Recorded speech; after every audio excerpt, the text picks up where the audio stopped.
ஹிந்து பத்திரிகை வந்து ஒரு பெரிய ஒரு சர்ச்சைக்குரிய பத்திரிகையாக மாறிடுச்சு. அதுதான் இந்து வந்து திமுகவின் ஆங்கில முரசொலின்னு நம்ம சொல்லியிருக்கோம். இந்த காஷ்மீர் பிரச்சனையில் அவன் செய்தி போட்டிருக்கான் பாருங்க.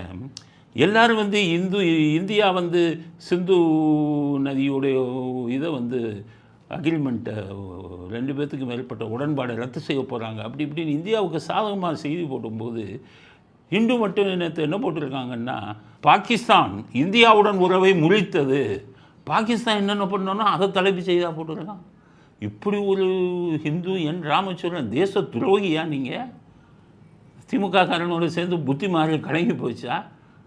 நளினி பார்த்தசாரதின்னு அவங்க இந்து குடும்பத்தை சேர்ந்தவர்கள், அவங்க இந்துவில் ஏற்கனவே இருந்தவங்க. அவங்க வருத்தப்பட்டு எங்கள் பத்திரிகை இவ்வளவு கேவலமாக போச்சுன்னு சொல்லி இது போட்டிருக்காங்க, செய்தி வெளியிட்டிருக்காங்க. இவ்வளோ ஒரு கேவலமான பத்திரிகை இந்து பத்திரிகை சொன்னால் அதை முறை சொல்லி மாதிரி மனசாட்சி இருக்கிறவங்க வேணால் அதை வாங்காதீங்க. ஏற்கனவே அழிஞ்சு போச்சு. ராம் வந்து இன்னும் அழிச்சிட்டு ஒரு போர் உருவாகக்கூடிய சூழ்நிலை இருக்கும்போது நம்ம நாட்டுக்கு எதிராக செய்தி போடுறான். வாசித்து பொழப்பு நடத்துகிறதே நம்ம போடுற பிச்சையில். நம்ம வாங்குகிற வந்து 5 ரூபா 10 ரூபா பத்திரிக்கை கொடுத்து வாங்குறதுல பொழப்பு நடத்திட்டு அதில் வந்துக்கிட்டு அட்வர்டைஸ்மெண்ட்டு விளம்பரத்தை வச்சு பொழப்பு நடத்திட்டு ஹிந்து என் ராமுக்கு ஏன் இப்படி புத்தி கெட்டு போயிருக்குன்னு தெரியல. காரணம் திமுகவுடைய சாயன். அவங்களும் அப்படி தானே, பிரிவினைவாதிகள் தானே, இதுக்கு தானே ஆதரவு கொடுப்பான். பிரிட்டிஷ்காரனுக்கு ஆதரவு கொடுத்த துரோகிகள் தானே. அந்த துரோகிகள் இதில் தான் இதுக்கு முன்னாடி இப்போ ஸ்டாலினே பாகிஸ்தானுக்கு ஆதரவாக செய்திகள் வெளியிட்டவர் தானே.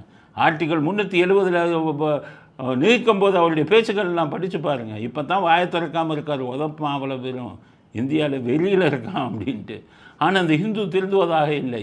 அதனால் இந்துவுக்கு கடுமையான கண்டனத்தை தெரிவித்துக் கொள்கிறோம். இந்தியா சார்ந்த செய்திகளை போடாமல் பாகிஸ்தான் ஒப்பந்தத்தை ரத்து செய்ய விட்டது, பாகிஸ்தான் இந்தியாவுடன் அத்தனை உறவுகளையும் துண்டித்து விட்டதுன்னு பாகிஸ்தானுக்கு ஆதரவான செய்திகளை போட்டுக்கொண்டு இருக்காங்க. இந்த திரையில் போட்டிருக்காங்க. அவங்க போட்ட செய்தி பாருங்கள், அது என்ன மாதிரி தலைப்பு செய்தியை போட்டிருக்காங்க.